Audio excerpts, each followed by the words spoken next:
Hey there, welcome back. It's time for more Tales from the Swamp. Today we're going to be finishing the Feyfolken series. I put a content warning in the description for this video because it contains some themes that might be difficult for some viewers. So please feel free to read that first and decide whether you want to continue with this story. Feyfolken Book 3 by Wogan Jarth. Tharbod had at last seen the power of the quill, said the great sage, continuing his tale. Enchanted with the daedric Feyfolken, servitor of Clavicus Vile, it had brought him great wealth and fame as the scribe of the weekly bulletin of the Temple of Oriel. But he realized that it was the artist, and he merely the witness to its magic. He was furious and jealous. With a cry, he snapped the quill in half. He turned to finish his glass of mead. When he turned around, the quill was intact. He had no other quills but the one he had enchanted, so he dipped his finger in the inkwell and wrote a note to Gorgas in big sloppy letters. When Gorgas returned with a new batch of congratulatory messages from the temple, praising his latest bulletin, he handed the note in quill to the messenger boy. The note read, "Take the quill back to the Mages Guild and sell it. Buy me another quill with no enchantments." Gorgas didn't know what to make of the note, but he did as he was told. He returned a few hours later. "They wouldn't give us any gold back for it," said Gorgas. "They said it wasn't enchanted. I told him. I said, 'What are you talking about? You enchanted it right here with that Feyfolken soul gem.' And they said, 'Well, there ain't a soul in it now. Maybe you did something and it got loose.'" Oh no. What if Feyfolken is loose now? Oh no. Gorgas paused to look at his master. Tharbod couldn't speak, of course, but he seemed even more than usually speechless. "Anyway, I threw the quill away and got you this new one, like you said." Ooh. Tharbod studied the new quill. It was white-feathered, while his old quill had been dove-gray. It felt good in his hand. He sighed with relief and waved his messenger lad away. He had a bulletin to write, and this time without any magic except for his own talent. Within 2 days' time, he was nearly back on schedule. It looked plain, but it was entirely his. Tharbod felt a strange reassurance when he ran his eyes over the page and noticed some slight errors. It had been a long time since the bulletin contained any errors. In fact, Tharbod reflected happily. There were probably other mistakes still in the document that he was not seeing. He was finishing a final whirl of plain calligraphy on the borders when Gorgas arrived with some messages from the temple. He looked through them all quickly, until one caught his eye. The wax seal on the letter read, "Feyfolken." With complete bafflement, he broke it open. "I think you should kill yourself," it read in perfectly gorgeous script. That is really creepy. That is very creepy. He dropped the letter to the floor, seeing sudden movement on the bulletin. Feyfolken's script leapt from the letter and coursed over the scroll in a flood, translating his shabby document into a work of sublime beauty.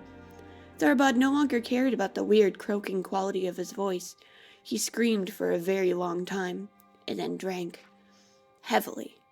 Gorgas brought Tharbod a message from Vanderthil, the secretary of the temple, early Freda's morning, but it took the scribe until mid-morning to work up the courage to look at it. Honestly, I don't blame him. "Good morning, I'm just checking in on the bulletin. You usually have it in on Turda's night. I'm curious, you planning something special?" Vanderthil. Tharbod responded, "Vanderthil, I'm sorry, I've been sick. There won't be a bulletin this Sundas," and handed the note to Gorgas before retiring to his bath. When he came back an hour later, Gorgas was just returning from the temple, smiling. "Vanderthil and the archpriest went crazy," he said. "They said it was your best work ever." Tharbod looked at Gorgas, uncomprehending. Then he noticed that the bulletin was gone. Shaking, he dipped his finger in the inkwell and scrawled the words, "What did the note I sent with you say?" "You don't remember?" asked Gorgas, holding back a smile. He knew the master had been drinking a lot lately. "I don't remember the exact words, but it was something like, 'Vanderthil, here it is. Sorry it's late. I've been having severe mental problems lately.'" Tharbod. Oh no. The scroll, the quill is even changing that. Ugh. "Since you said, 'Here it is,' I figured you wanted me to bring the bulletin along, so I did. And like I said, they loved it. I bet you get 3 times as much letters as Sundas.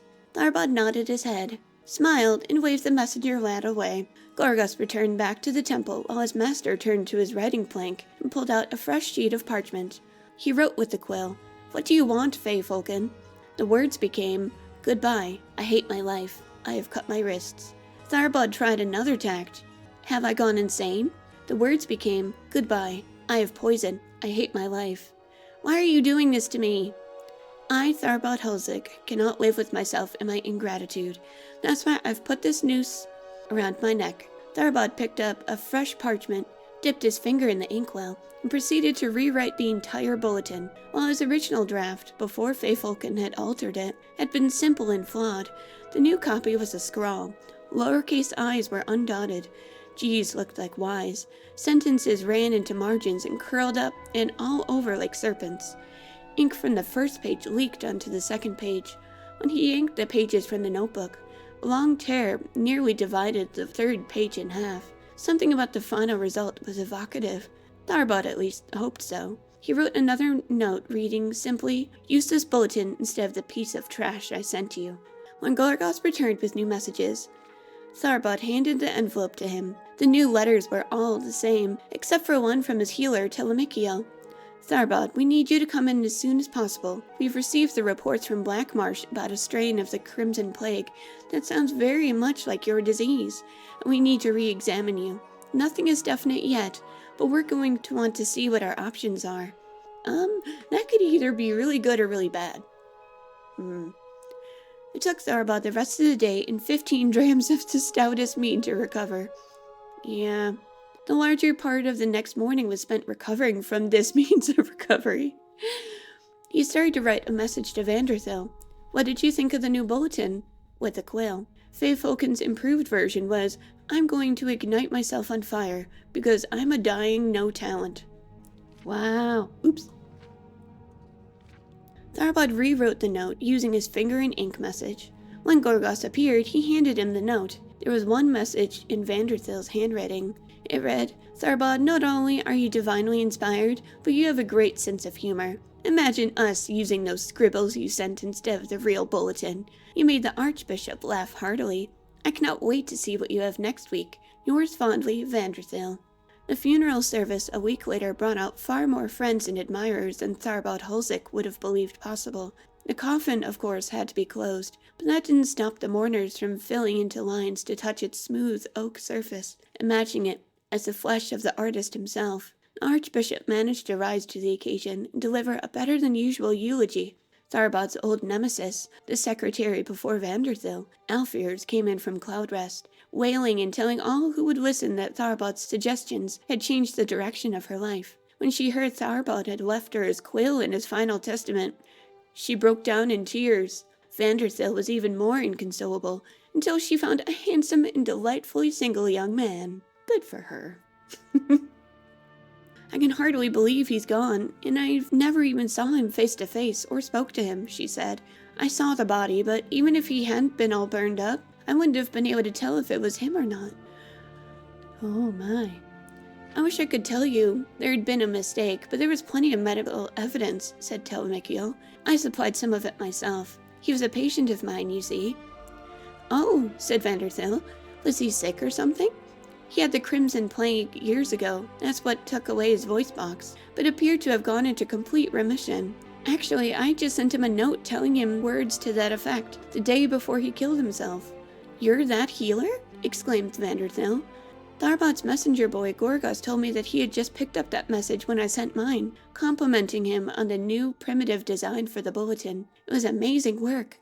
I never would have told him this, but I had begun to suspect he was stuck in an outmoded style. It turned out he had one last work of genius before going out in a blaze of glory, figuratively and literally." Vanderthil showed the healer Tharbod's last bulletin, and Telemikiel agreed that its frantic, nearly illegible style spoke volumes about the power and majesty of the god Oriel. "Now I'm thoroughly confused," said Valgoldok. "About which part?" asked the great sage. "I think the tale is very straightforward. Feyfolken made all the bulletins beautiful except for the last one, the one Tharbod did for himself," said Taxim thoughtfully.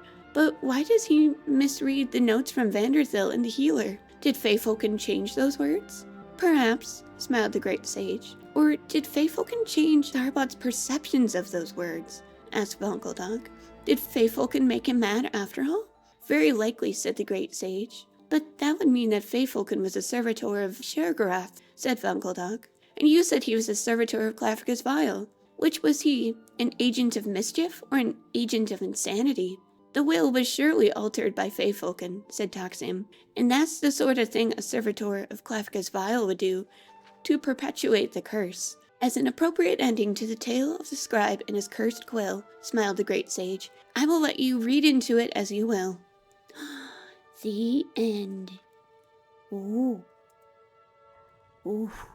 So I really enjoy that story, despite how dark the ending is, just because it's a really good way of warning people in Skyrim to avoid dealing with Daedra and working with cursed objects. Anyway, I hope you enjoyed the story. Let me know if there's any more books you want me to read. Thank you so much for joining me. I hope you have a very comfy night. Bye!